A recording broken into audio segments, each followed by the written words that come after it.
Hello, hello, hello les potos, c'est Coach Fao. Dans cette dernière partie vidéo prono after match Bastard contre Paris, je te donne donc mon pronostic concernant 4 personnages de ce match qui ont eu un rôle important dans le récit du match, ou en tout cas qui auraient dû avoir un rôle importantissime. Je pense à Kunigami et Shido. Car oui, tu le sais, ces vidéos prono after-match Paris-Bastard n'incluent pas Ness ni Kaiser, car je me concentre sur la liste des 23 futurs sélectionnés japonais pour le mondial U20. Donc, que des Blue Lock. Du coup, il s'agit de Kunigami, Shido, Isagi et Rin. Pour rappel, cette vidéo est avant le chapitre 293, potentiellement celle du but, histoire de vraiment être dans l'inconnu jusqu'au bout. Tu connais ma façon de procéder, je me base sur les faits factuels vus dans le manga, pas de parti pris ni un ressenti perso, car je suis fan de tel ou tel personnage. Je juge uniquement sur ce que le joueur a montré. Ainsi, on débute avec Kunigami, alias Kuni Broly, avec qui j'avais eu une hype de fou car j'ai cru comme beaucoup que son retour post-wildcard serait l'une des intrigues principales de cet arc NL. Et que ses retrouvailles avec Shido, qui comme par hasard ont eu lieu lors du dernier match, celui de Paris, annoncé comme une finale, auraient dû être l'un des main events. Un duel à mort pour la revanche et le retour du super-héros. Au final, ça a fait pchit, et au lieu du super-héros, on a eu le super-zéro. Un Kunigami devenu milieu défensif sous les ordres de Noah, dont Ego demanda à Kunigami d'abandonner son ego, lui le catalyseur de la future star du football égoïste. Dans ma vidéo After Match Ubers, voici ses stats. Pour moi, il avait eu 87 en vitesse, 76 en défense, 65 en passe, 74 en dribble, 95 en tir et 95 en attaque. Contre Paris, avec son rôle ultra défensif, il a énormément défendu, dégage le ballon contre Karasu, chapitre 249, tête défensive contre Shido, chapitre 254, O255, bataille aérienne contre Shido et défense avec dégagement du ballon contre Shido. De nouveau une tête défensive contre Shido, chapitre 262, grosse défense contre Shido et passe pour Kaiser, chapitre 264, O272, encore et toujours duel épaule contre épaule face à Shido, chapitre 272, pour continuer son travail de sape et d'agression contre Shido, O290, tandis qu'au 292, il se jette pour une tête plongeante contre Charles. En clair, Kunigami a passé son temps à harceler Shido et défendre sur lui. Outre la passe à Kaiser au 264, il fait aussi une passe D pour Isagi de la tête pour son but du two-gun volé au 257. A noter que Kunigami sort du terrain au chapitre 277 et revient au 285. Du coup, mes notes sont celles-ci pour son match défensif. Vitesse, ça bouge pas à 87. Défense, je lui donne plus 6, il passe à 82.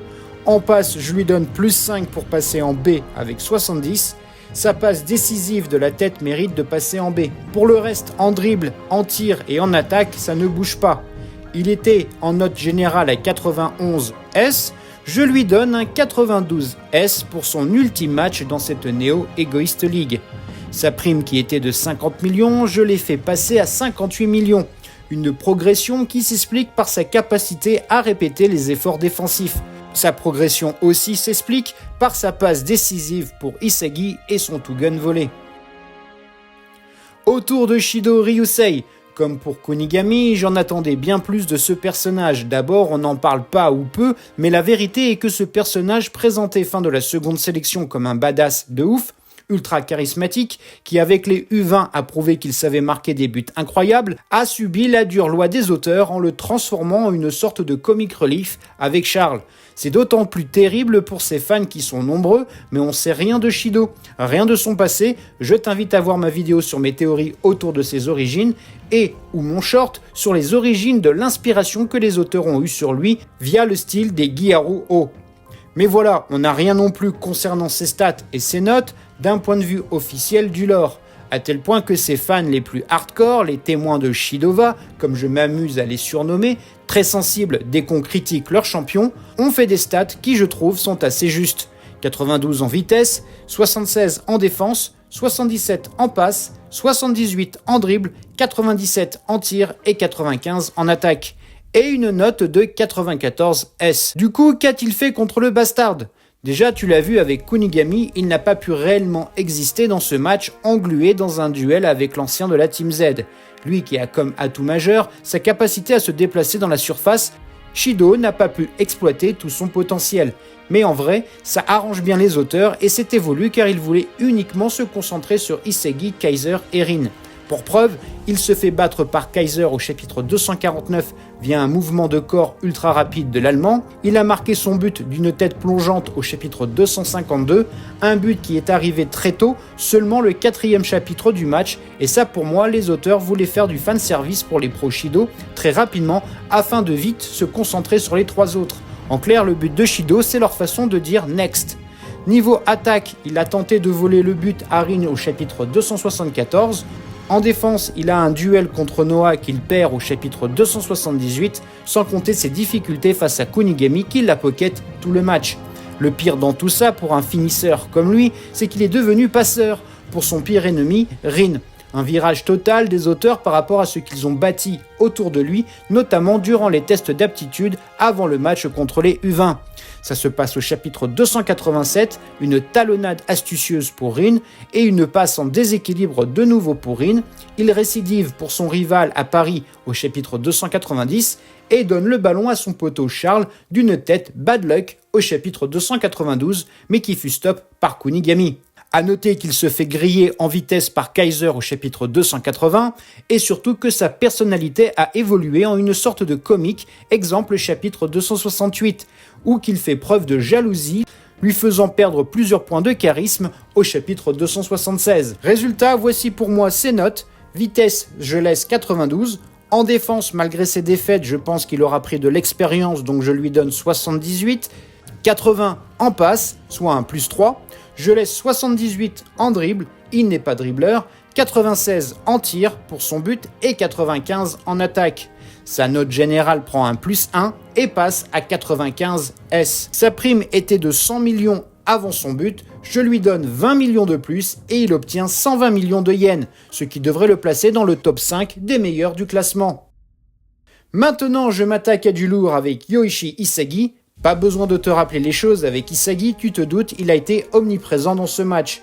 Mon pronostat after match Ubers, 82 en vitesse, 82 en défense, 84 en passe, 74 en dribble, 88 en tir et 96 en attaque, pour une note générale de 94 S. Sa prime que j'avais pronostiquée de 150 millions fut exactement ce que les auteurs ont donné. Je te rappelle que ces pronos sont faits avant le match 293, donc sans prendre en compte un potentiel but de Isagi, même si je pense qu'il aura son doublé. Niveau offensif, il a montré de grandes qualités techniques, évitant le tacle de Kaiser chapitre 262. Il lance une attaque avec une passe de Iori au chapitre 263. Au 264, feinte de corps pour laisser le ballon à Kurona. Participe à un jeu de passe courte, chapitre 268. Il attaque et dribble Rin, chapitre 269. Il s'est éveillé avec son mode monochrome blanc, chapitre 283. Et débloque une nouvelle pièce, Fastest, au chapitre 291. Bien sûr, niveau tir, il a mis son but, le two-gun volé, au chapitre 257. Et voit son autre tir bloqué par Karasu, chapitre 286. La vitesse, grosse accélération avec Kaiser chapitre 269 et avec le Kaizagi chapitre 292. Niveau passe, il donne le ballon à Kurona malgré la défense de Karasu chapitre 263 et de nouveau une passe pour sa lune Kurona au chapitre 264. Il montre même des actions de dribble au chapitre 269, mais encore une fois, il montre qu'il sait défendre. Tête plongeante au 249 face à Rin, bloque une passe pour Charles au 250, il défend avec Kaiser contre Rin chapitre 251, puis tacle sur Kaiser au chapitre 261. Il presse Nanase au 268, duel au corps à corps contre Rin chapitre 270, défense encore sur Rin chapitre 272, puis de nouveau sur Rin au chapitre 275, même si le but est inscrit. Puis par 3 fois il défend sur Rin au 286, 287 et 290. Résultat, encore un gros match du MC, mais c'est normal, c'est le héros de l'œuvre. Et avec peut-être en plus, un but pour son doublé. Mais j'oublie pas qu'il se tape la honte façon Boateng contre Messi, tombant sur les fesses après un move de Rin, et qu'il a perdu le ballon via Loki chapitre 277. Du coup, mes stats pour lui, 84 en vitesse, 85 en défense, 86 en passe, 78 en dribble, 92 en tir et 98 en attaque. Sa note générale, 95 S. Sa prime de 150 millions va doubler et devrait passer à 300 millions, se rapprochant de son compère de son duo de choc, Kaiser, avec 320 millions. Et pour finir, le Dark Sasuke du Blue Lock, Rin Itoshi. Comme pour Shido, on n'a pas eu officiellement de stats sur lui, alors voici un fan-made de ses stats. 90 en vitesse, 82 en défense, 89 en passe, 90 en dribble, 97 en tir et 96 en attaque. Et une note globale de 96 S. Honnêtement, je trouve pas ça déconnant pour le numéro 1 du Blue Lock. Alors dans ce match, qu'a-t-il fait ? Beaucoup, c'est le moins que l'on puisse dire. En attaque, sa fameuse prise du col sur Isagi chapitre 251, lob sur Iori au chapitre 270, mode berserker enclenché chapitre 271, le chapitre 273 est full domination de Rin en tout, surtout en attaque. Il domine le terrain. Il fume Isagi en mode Sae au chapitre 274. Au 282, il passe en mode ultra offensif. Il débloque le Predator Eye au chapitre 289. En tir, il met son but au chapitre 275, mais se fait stop et donc pas de doublé pour lui au chapitre 283. Au 251, il te montre son talent de dribbleur avec son Occlusion Break, puis il refait des dribbles de dingue au chapitre 280. La défense n'est pas en reste avec un vol du ballon au chapitre 250, puis au chapitre 257 sur Isagi, tacle sur Kaiser au chapitre 261, défense sur Isagi au 269 et gros bloc sur Kurona dans le même chapitre. Un duel contre Kaiser au 272, puis réalise un tacle incroyable sur le Kaiser Impact Cross Magnum au chapitre 289. Et enfin, un autre duel défensif face à Isagi au chapitre 292. Par contre, on notera ses deux fautes sur Igarashi au 277 et au 280. Il a aussi perdu un ballon au chapitre 259 et a perdu son duel contre Isagi et Kaiser au chapitre 286 et 287. Il a son évolution de son éveil marionnettiste du terrain 2.0 au chapitre 290, mais perd en duel contre Kaiser dans ce même chapitre. Individuellement, Rin a prouvé qu'il était le plus fort, vu qu'il a fallu que Isagi et Kaiser s'associent pour le contenir, à tel point que j'ai émis l'hypothèse de voir Rin skip la catégorie U20 pour passer direct chez les seniors. Certes, pour le fanservice et le merc, c'est pas top, mais pour faire de Rin un perso au-dessus, et de nouveau pour Isagi un challenge à poursuivre, pour le rattraper, ça serait pas mal pour l'histoire, surtout que Rin chez les seniors avec son frère, il y a moyen qu'il se rende compte du travail qu'il doit accomplir. Des pros pourraient peut-être le remettre à sa place et lui apprendre la vie. Ainsi mes stats en vitesse, je laisse 90, je donne un 84 en défense, je laisse 89 en passe, il n'en a pas fait ou quasiment pas, en dribble 92, 98 en tir et 99 en attaque, car je donne plus 2 en mode Rin normal, mais je rajoute plus 1 de bonus avec son mode Berserker. Sa prime de 198 millions au chapitre 246 va prendre 100 millions et va finir à 298 millions. Du coup, voici la liste finale de mes 23 sélectionnés avec les 11 premiers. Je prends aussi en compte les joueurs du match Barça-Mannheim en pronostiquant leurs primes. 11e, Otoya avec 50 millions. Reo remontera à la 10e place avec 55 millions. Kunigami 9e avec 58 millions. Suivi de Aiku 60 millions à la 8e place. Puis Chigiri 7e avec 63 millions. Bashira finira 6e pour moi avec 100 millions. Probablement auteur d'un doublé ou d'un but incroyable contre le Mannheim.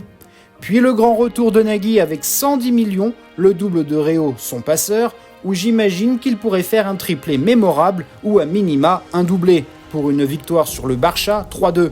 L'autre but, s'il n'a pas son triplé, devrait être l'œuvre de Chigiri.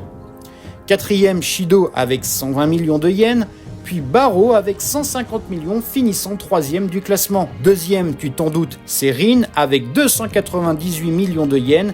Et enfin, grand vainqueur au finish, c'est Isagi avec 300 millions de yens qui finit donc premier. Alors, il finit pas premier car il est meilleur que Rin d'un point de vue football, mais parce que le club le plus grand au monde voudra absolument prendre Isagi, quitte à offrir une offre imbattable pour les autres clubs, afin de créer le duo avec Kaiser, je parle bien sûr du Real Madrid, et de permettre à leur future star, Kaiser, de briller. Ironie du sort pour le football égoïste, c'est la création du duo Kaiser-Isagi qui a donné une plus-value de dingue à Isagi. Si ce duo n'avait pas été si bénéfique à Kaiser, c'est certain pour moi, Rin aurait fini premier. Mais voilà, le personnage de Kaiser a déstabilisé tout ça, tout comme le fait qu'il devienne le vrai rival de Isagi, et plus Rin selon moi. Le vrai gain de la NL et pour le futur de Blue Lock, c'est pas les power-up de Isagi, Baro, Rin, Iori et tous les autres, non. La vraie bonne nouvelle pour la Kodansha et les éditeurs, c'est Kaiser, car le merc, l'animé et tout ce qui va tourner autour de ce perso est du pain béni pour l'avenir de Blue Lock. D'ici là, une chose est sûre et certaine, Blue Lock est sans pitié et seul le plus fort survivra. Voilà, c'est tout pour aujourd'hui. Tu peux ranger tes crampons et on se retrouve très prochainement pour parler des arcs narratifs, des joueurs, des équipes, des théories, de l'animé. Il y a tant à dire sur Blue Lock. Commente, like, abonne-toi, c'est important pour faire vivre cette communauté. Merci infiniment. Panenka et Sombrero. Allez, ciao!